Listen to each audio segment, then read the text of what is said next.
For more than 3 weeks now, hundreds of thousands of workers have either been furloughed or forced to work without pay. The shutdown will extend to next week as the Senate leaves town for the weekend.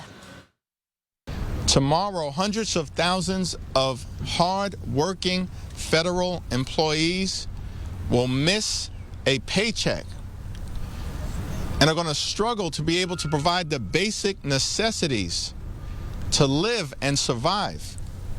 Now, the main sticking point preventing the Democrats from voting to reopen the government is extending Obamacare subsidies. I'll just point out the irony in Democrats holding the government and the American public hostage over a healthcare system that they created.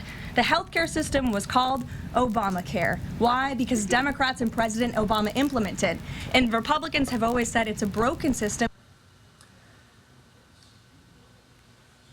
Now, this shutdown is impacting seemingly all aspects of life, including the dreams of many homebuyers. Lee Waldman shows us how it's putting the brakes on an already slowing housing market.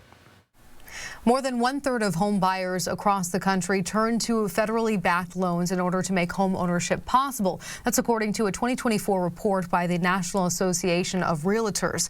This shutdown is putting those home buying dreams in jeopardy. Of course, the government shut down, and so my lender got back in touch with me, and she said, unfortunately, we're not going to be able to close until the USDA reopens. Chase Franklin had everything set for his move from North Dakota to Kansas, including a U.S. Department of Agriculture-backed mortgage to buy a home. Now that plan has come to a screeching halt. There was a full gamut of emotions. I mean, there was anger, there was frustration. I mean, there was like, why is this happening now? He's not alone. Anthony Smith, a senior economist with Realtor.com, says homebuyers all over the U.S. are feeling the impact of the shutdown. It will be a difficult position to be put in as a first-time home buyer because that's going to be really one of the biggest cohorts that are going to be impacted by this. Before the shutdown, the skyrocketing prices of homes brought the housing industry to a slowdown. But the first government shutdown in nearly 7 years is impacting both rural and urban areas. The housing market was definitely somewhat frigid, and so this adds more chill to a situation that didn't need any more cooling off altogether. The longer this shutdown stretches on, Smith says the greater impact it's going to have on the industry as a whole and the more uncertainty it will breed.